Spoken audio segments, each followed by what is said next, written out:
আকারে নেহাত ছোট হলেও তার ইতিহাস কিন্তু রীতিমতো দীর্ঘ ও ঝাঁঝালো, আর তার নাম আর গুণও জগৎজোড়া।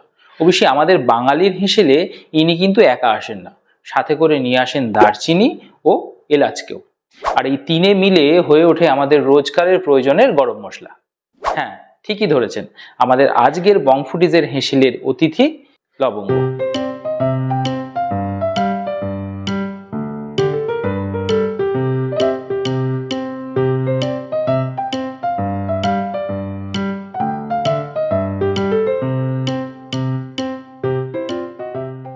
রোমান সাম্রাজ্য থেকে লবঙ্গের বারবারন্ত হলেও 1721 খ্রিস্টপূর্বে সিরিয়াতেও এর খোঁজ পাওয়া যায়।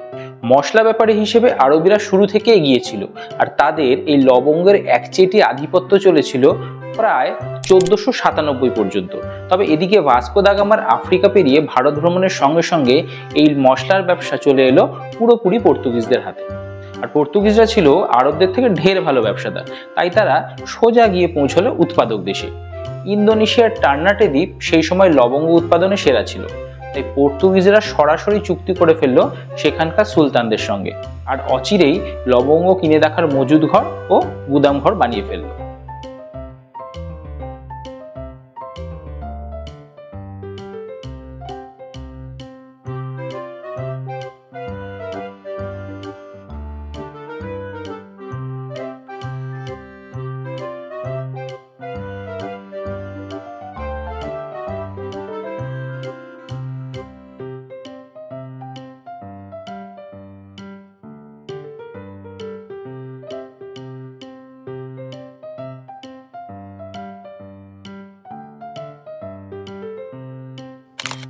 আর ওদিকে ইউরোপ তখন এই নতুন গুপ্তধন পাওয়ার আনন্দে এতটাই আত্মহারা যে পৃথিবী ঘুরে যখন 1522 সালে ম্যাগলেনের জাহাজ স্পেনের বন্দর ছিল, তখন ফিলিপিন্সের যুদ্ধে মৃত ম্যাগলেনকে দেখতে কেউ আসেনি, তারা ভিড় জমিয়েছিল লবঙ্গ বোঝাই জাহাজ দেখতে। ভাবুন তাহলে এই লবঙ্গের মহিমা। এই মশলার ব্যবসায় ভাগ বসাতে মরিয়া ছিল ইউরোপের বাকি দেশগুলো, তবে পর্তুগিজরাই ব্যবসা ধরে রেখেছিল প্রায় আগামী 100 বছর, যতদিন না ওলন্দাজরা মলক্কাস দ্বীপের সন্ধান পায়। মলক্কাস দ্বীপ 1605 খ্রিস্টাব্দ নাগাদ ডাচেরা গিয়ে পৌঁছলো বিস্তীর্ণ এই দ্বীপে। এই দ্বীপকে সেই সময় বলা হতো স্পাইস আইল্যান্ড।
লবঙ্গ ছাড়াও সেখানে পাওয়া যেত জায়ফল, জয়িত্রী, যা কিনা আজকের দিনে আমার আপনার বিখ্যাত খাবার বিরিয়ানির মূল উপাদান।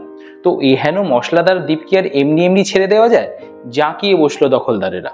By the 1600s, the goal was to wrest control of the Spice Islands and Southeast Asia from the Portuguese. In March 1599, a small Dutch fleet led by Jacob van Neck was the first to reach the Moluccas. In 1605, they conquered both the islands of Ambon and Tidore. Then in 1613, the Dutch expelled the Portuguese from a fort which they had established on the island of Solor. Much of this expansion was undertaken not just at the expense of the Portuguese, Portuguese, but at the expense of the native peoples of the Spice Islands. For instance, the Dutch conquest of the Bandan Islands in the 1620s led to the Dutch genocide of the native population. কিন্তু ব্যবসাদার হলেও আদিবাসীদের সঙ্গে এই সাদা চামড়ার সখ্যতা কোনোদিনই গড়ে ওঠেনি। তাদের সম্পর্ক ছিল নিহাত ঘৃণার ও হিংসার। কারণ ওলন্দাজরা তাদের এই ব্যবসার আধিপত্য কায়েম রাখতে নিজেদের চৌহদ্দির বাইরে জন্মানো সমস্ত লবঙ্গ গাছকে সমূলে উৎপাদন করে দিত। কিন্তু এদিকে এই গাছ ছিল স্থানীয় মানুষের এক বিশ্বাস ও প্রথা। তারা বিশ্বাস করত ঘরে সন্তান এলেই তার নামে একটা লবঙ্গ গাছ লাগানো, আর সেই গাছের শ্রীবৃদ্ধি ও স্বাস্থ্যের ওপরই নির্ভর করত তাদের সন্তানদের মঙ্গল ও অমঙ্গল। তো এহেন বিশ্বাসে আঘাত তারা একেবারেই মেনে নিতে পারেনি। শুরু হয় এক রক্তক্ষয়ী লড়াই। যদিও সেই লড়াই জয়ী হয় ওলন্দাজরা, কিন্তু লবঙ্গ ব্যবসায় তারা আর একচ্ছত্র আধিপত্য ধরে রাখতে পারে না। আর ততদিনে আফ্রিকা ও লাতিন আমেরিকার বিভিন্ন দেশে এই লবঙ্গ চাষ শুরু হয়ে গিয়েছে, আর পৃথিবীব্যাপী ছড়িয়ে পড়েছে এই লবঙ্গ। বেকড হ্যাম, কারি অথবা ম্যারিনেশনে লবঙ্গের জুড়ি মেলা সেই সময় ভার। মেক্সিকান কুইজিনে লবঙ্গ বিখ্যাত ক্লাভোস দে ওলোর নামে, আর সেখানে তার হিট জুড়ি জিরে ও আমাদের সেই দারচিনি। তবে শুধু পাতে নয়, পানের ক্ষেত্রেও মানে ধূমপানের ক্ষেত্রেও লবঙ্গের মহিমা সুদূর প্রসারী। ক্রেটেক, যার অর্থ cracking sound of burning clove, এই জাতীয় সিগারেটও জনপ্রিয়তার ধাক্কায় একেবারে ইন্দোনেশিয়া হয়ে পাড়ি দিয়েছে সুদূর ইংল্যান্ড ও আমেরিকায়। ক্রেটেকের এমনই চাহিদা যে পৃথিবীর মোট লবঙ্গ উৎপাদনের প্রায় 70%, মানে প্রায় 80,000 টন ইন্দোনেশিয়াতে হলেও তারা রপ্তানি করতে পারে এর মাত্র 10%। বাকিটা ডোমেস্টিক ডিমান্ড, মানে প্রধানত ওই সিগারেট ইন্ডাস্ট্রি। তবে লবঙ্গের কদর যে শুধু পাশ্চাত্যে ছিল এমন নয়। চীনে হান সাম্রাজ্যের সময়ও এর চল পাওয়া যায়।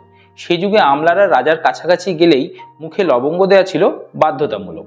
আর আমাদের মানে বাঙালির নিরামিষ পদ হোক বা বিরিয়ানি কিংবা শেষ পাতে মিষ্টি অথবা পান, লবঙ্গের উপস্থিতি কিন্তু সর্বদা সমান। তাই এই মশলাটি ছোট হলেও আমাদের জীবনের সঙ্গে অঙ্গাঙ্গিভাবে জড়িত। আর এছাড়া লবঙ্গের গুণাগুণ সম্পর্কে তো আপনারা জানেনই, আমরা লবঙ্গ বিভিন্ন কাজে ব্যবহার করি। তো আপনার জীবনে আছে নাকি এরকম লবঙ্গ রিলেটেড কোনো গল্প? থাকলে অবশ্যই কমেন্ট বক্সে জানান। আর হ্যাঁ, লবঙ্গের বাজার দর কি জানা আছে? মানে বাজারে যাওয়া কি হয়? যদি হয় তাহলে সেটাও অবশ্যই এই নিচের কমেন্ট বক্সে জানান। আজকের মতো বং ফুডিজ থেকে টাটা, দেখা হচ্ছে আবার নতুন কোনো এপিসোডে।